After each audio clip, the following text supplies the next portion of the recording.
نے ایک بات لکھی ہے اس آیت کے تحت کہ فرمایا جو زمین پہ چلنے والا ہے اس کا رزق اللہ کے ذمے. فرماتے ہیں کہ یہ اللہ نے ہماری عقل کے مطابق ہم سے بات کی ہے، ورنہ آسمانوں میں جتنی مخلوق ہے رزق اس کا بھی اللہ کے ذمے ہی ہے. یہاں جو فی الارض کے لفظ ہے زمین پہ، وہ ہمیں سمجھانے کے لیے کہ تم نے تو صرف یہ دنیا دیکھی ہے نا، تو جس کو تم نے دیکھا ہے وہ سب کھاتے اللہ کا دیا ہوا ہی ہے. تو جو ہم نے دیکھا تھا رب کریم نے اس کے مطابق ہمیں سمجھا دیا. فرمایا کچھ تو تم نے دیکھے نہیں، چلو ان کی تم سے بات نہیں کرتے، پر جو تم نے دیکھے ہیں ان سب کا رزق کس کے ذمے ہے؟ اللہ کے. میرے محبوب کریم علیہ الصلوۃ والسلام نے فرمایا اللہ پہ بھروسہ رکھ کے سویرے نکل جانا رزق کی تلاش میں. کس پہ بھروسہ رکھنا ہے؟ نکلنا تمہارے ذمے ہے. یہ نہ کہنا کہ گھر بیٹھوں گا تو یہیں آئے گا، نکلنا تمہاری ذمہ داری ہے. جتنی ذمہ داری ہے وہ پوری کرنا. اللہ پہ بھروسہ کر کے نکل جانا تمہاری ذمہ داری ہے. رب کا ذمہ ہے تمہیں رزق دینا، وہ ضرور تمہیں رزق پہنچائے گا. یا رسول اللہ صلی اللہ علیہ وسلم کس طرح پہنچے گا؟ تو ذرا حضور کے لفظوں کا حسن بھی دیکھیے. نبی پاک صلی اللہ علیہ وسلم نے فرمایا جس طرح موت تمہیں ڈھونڈ لیتی ہے نا کہ تم کہاں موجود ہو، جب وقت آتا ہے تو انسان پاکستان میں ہو تب بھی آ جاتا ہے، جدہ میں ہو تب بھی آ جاتا ہے، مکہ میں ہو یا مدینہ طیبہ میں وقت پھر بھی آ جاتا ہے. فرمایا جس طرح موت تم جہاں بھی ہو تم تک پہنچ جاتی ہے نا، اس طرح تمہارا رزق بھی تم جہاں موجود ہوتے ہو اللہ وہاں پہنچا دیتا ہے. تو یا رسول اللہ صلی اللہ علیہ وسلم کس انداز میں؟ تو فرمایا نکل جانا تمہاری ذمہ داری ہے. فرمایا سویرے پرندے بھی نکل جاتے ہیں اور شام کو جب لوٹتے ہیں تو اللہ انہیں پیٹ بھر کے روزی عطا فرماتا ہے. حالانکہ ان کو نہیں پتا ہوتا ہمارا کارخانہ کہاں ہے، ہم نے کہاں جا کے مزدوری کرنی ہے. ان کو نہیں پتا ہوتا کہ ہمارا دفتر کہاں ہے، ہم نے کس آفس میں بیٹھنا ہے. ان کو نہیں پتا ہوتا کہ ہم نے کہاں جا کے مال خریدنا ہے اور کہاں سے ہم نے پھر اس کو دوبارہ بیچنا ہے. انہیں خبر نہیں ہوتی. اللہ پہ بھروسہ کر کے نکل جاتے ہیں. نکلنا تو تیرے ذمے ہے کہ نہیں؟ فرمایا وہ تو ڈیوٹی کر، شام کو اللہ جو رب پرندوں کو روزی دیتا ہے وہ تجھے بھی عطا فرمائے گا. تو جس حال میں ہے، چونکہ تو نے اپنا یہ حال خود نہیں بنایا، جس نے بنایا ہے وہ بڑا بہتر جانتا تھا کہ تو اسی حال میں اسے اچھا لگتا ہے. تو اسے اسی حال میں، ایک بزرگ تھے تو ان کی طبیعت بڑی علیل ہو گئی، بیمار ہو گئے، تو اللہ نے آزمائش دی تو کیڑے پڑ گئے وجود میں. ایک کیڑا یہاں سے کھا رہا تھا، اللہ والے بڑے راضی رہتے ہیں اس کی رضا پہ. تو کیڑا یہاں کھا رہا تھا تو نیچے گر گیا، تو بابا جی نے اٹھا کے پھر وہاں رکھ لیا. کہنے لگے جب اس نے تیری ڈیوٹی مجھے کھانے کی لگائی ہے تو میں اس بات پہ راضی ہوں، تو نیچے کیوں گرتا ہے؟ بس ٹھیک ہے کھا، جب اس نے تجھے ڈیوٹی جو تیری لگائی ہے. سالبہ بن عبد الرحمن ایک صحابی تھے، سالبہ غالباً نبی پاک صلی اللہ علیہ وسلم کی خدمت میں آئے. کہنے لگے یا رسول اللہ صلی اللہ علیہ وسلم غربت بڑی ہے، میرے لیے دعا کریں اللہ زیادہ مال دے. تو محبوب صلی اللہ علیہ وسلم نے فرمایا تو جس حال میں اچھا ہے وہ تیرے لیے بہتر ہے، جس میں تو ہے وہی حال تیرے لیے.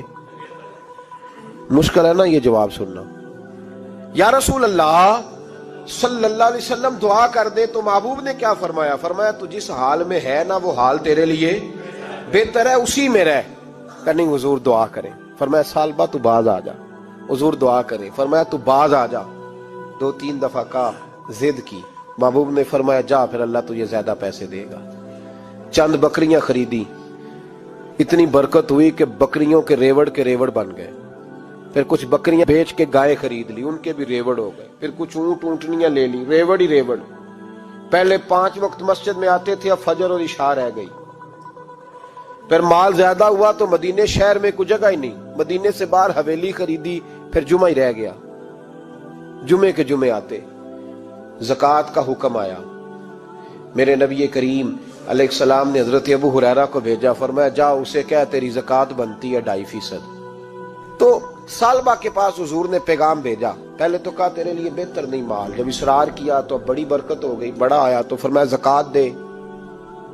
2.5% زکوٰۃ ہے. جب سوچا کہ 5 اونٹوں پہ ایک بکری جائے گی اور بڑا سارا مجھے دینا پڑے گا. اب جب غور کیا تو یہ تو نہ کہا کہ میں نہیں دیتا، حضرت ابو ہریرہ سے کہنے لگے نبی کریم علیہ السلام کی خدمت میں عرض کرنا کہ میں خود آؤں گا۔ حضرت ابو ہریرہ نے آ کے عرض کی یا رسول اللہ صلی اللہ تعالی علیہ وسلم، حضور وہ کہتے تھے میں خود آؤں گا۔ تو کہتے ہیں محبوب نے ٹھنڈی سانس لی، فرمایا اسے کہا تھا کہ تیرے لیے مال بہتر نہیں، اب ہلاک ہو گیا، ہائے افسوس ہلاک ہو گیا۔ ان کو بھی تھوڑی دیر کے بعد احساس ہوا کہ یہ میں نے کیا کیا، نبی پاک کو ہی کہہ دیا نہیں ہے، حضور کو کہہ دیا بعد میں آؤں گا۔ اب دوڑے آئے، عرض کی حضور میں سارا کچھ لے کے آیا ہوں، قبول کر لیں۔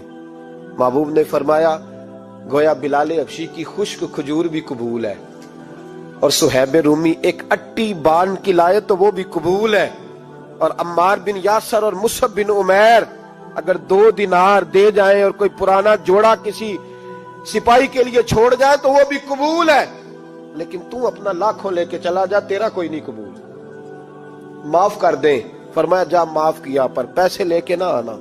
اگلے سال پھر آئے، بندے ہوئے ہاتھ ہے، محبوبہ میں دولت کا کیا کروں گا، آگ لگانی ہے، قبول کر لیں۔ فرمایا تو لے جا، تیرا نہیں قبول، گرا جو ان کی نگاہ سے وہ سنبھل نہیں سکتا۔ حضور نے وصال ظاہری کیا تو جناب صدیق اکبر کے پاس آئے، لاکھوں کا مال، ابو بکر قبول کر لو۔ تو جناب صدیق اکبر کہنے لگے اس کا کر لوں جس کا نبی نے نہیں کیا، چل جا کوئی نہیں چاہیے۔ حضرت عمر کے زمانے میں قحط پڑ گیا، بارشیں نہیں ہوتی، غلہ نہیں ملتا، حالات خراب ہے، مالی طور پہ بحران آ گیا، غربتیں، مجبوریاں، تکلیفیں، آ کے روئے عمر میرا قبول کر لو، مجھے معافی تو مل گئی تھی نا۔ فرمایا معافی اپنی جگہ پہ، پر جس کا مصطفیٰ نے قبول نہیں کیا۔ بہت سارے لوگوں کو پتہ ہی نہیں کہ ان کا قبول ہی نہیں ہوا، اور وہ الجھے ہوئے، انہیں خبر ہی نہیں کہ اصل بات کیا ہے۔ فرمایا جس کا مصطفیٰ کریم نے قبول نہیں کیا، اب ہیرے اور جواہرات بھی لے کے آئے تو بھوکے مریں گے، پر اس کا قبول، اس بات پہ راضی رہو جس حال میں اللہ نے رکھا ہوا ہے، اس حال میں راضی رہو۔ یہ جو مصیبت ہے نا دیکھنی کہ وہ بھی میرے پاس، تمہیں کیا پتا، کبھی پوچھ تو صحیح اس سے وہ کس مصیبت کا شکار ہے، جو مالی طور پہ بڑا امیر ہے، تو اس کی طرف دیکھ کے اپنا دل برا کرتا ہے۔ بس جس حال میں رب نے رکھا ہے اس حال میں رہ۔ حضرت عثمان غنی کے زمانے میں تو وہ وصال کر گئے، لیکن بھائی تو جس حال میں تیرا رب تجھے رکھتا ہے اس حال میں رہ، تیری مالی پریشانیاں ختم ہو جائیں گی۔ امام شافعی فرماتے ہیں جن گھروں میں لوگ فجر کی نماز کے وقت سوئے ہوتے ہیں ان گھروں میں رزق نہیں آتا۔ آپ فرماتے ہیں فجر کا وقت اللہ کے دینے کا وقت ہے، اس وقت اللہ بانٹتا ہے۔ حضور صلی اللہ علیہ وسلم کا فرمان ہے نا حدیث میں کہ تہجد کے وقت اللہ پہلے آسمان پہ نزول اجلال فرماتا ہے جو اس کی شان کے لائق ہے تہجد کے وقت، اور وہ کہتا ہے مانگو میں تمہیں عطا کروں گا۔ لینے کی باری آئے تو بندہ سمیٹ سماٹ کے اندر گھس جائے۔ ہمارے ہاں یہ ہوتا ہے کہ عشاء کے بعد بچے بیٹھتے ہیں موبائل لے کے، تہجد کا وقت آتا ہے تو ان کی آنکھیں بند ہونی شروع ہوتی ہیں، تو لینے کے وقت تو سویا تھا، تیرا مسئلہ کیسے حل ہوگا؟ بھائی جب کوئی آدمی خیرات بانٹ رہا ہو تو جو پیالہ پیچھے کر لے اسے ملے گا؟ کہتے اس وقت آنا جب میں بانٹ رہا تھا، اب تو کدھر آ گیا ہے؟ مثال دے رہا ہوں۔ تو فجر کا وقت مانگنے کا ہے، تو ساری رات تو گزر گئی گیمیں کھیلتے، ٹی وی دیکھتے، اور جو لینے کا وقت تھا تو سو گیا، تو کیسے آئے گا تیرے پاس؟ تو اٹھے سویرے، بندوں سے مانگ کے دیکھ لیا، بڑی عزتیں خراب ہوئی، فجر کا وقت اٹھ کے جھولی پھیلائے۔ میرے رسول پاک علیہ السلام فرماتے ہیں، رب فرماتا ہے جب بندے میرے آگے جھولی پھیلاتے ہیں مجھے شرم آتی ہے، کیسے خالی واپس کر دوں؟ تو اس کے سامنے جھولی پھیلائیں سویرے اٹھ کے، رزق میں برکت ہوگی۔ اور پھر ایک اور بات، 5ویں بات، رزق میں تنگی اس وقت ہوتی ہے جب ہم مال غلط جگہ پہ خرچ کرتے ہیں۔ اللہ مال دیتا ہے اپنے فضل سے، اور جب ہم اسے ضائع کریں، مثال دیتا ہوں، میرے پاس ایک شخص نے آ کے کہا حضرت جی بچی کی شادی ہے، یا میرا گھر میں کوئی بیمار ہے، یا بڑی آزمائش ہے، 10,000 کی ضرورت ہے، میں نے تھما دیا اس کو، پھر مجھے بعد میں پتا چلا کہ وہ تو عیاشی کر رہا ہے پیسوں سے، وہ تو چلا گیا کہیں گھومنے اور فلاں ہوٹل میں، مہنگے ہوٹل میں بیٹھ کے کھانا کھا لیا، تو میرے دل پہ کیا گزرے گی اس شخص کے بارے میں؟ بلا مثال و بلا تشبیہ سمجھانے کے لیے اللہ نے مال دیا فضل سے، اور اگر عیاشیوں میں لگا دیا۔ صوفیاء فرماتے ہیں کہ اگر ایک دھیلا تو حرام جگہ پہ خرچ کرے نا، ایک دھیلا، تو 1,00,000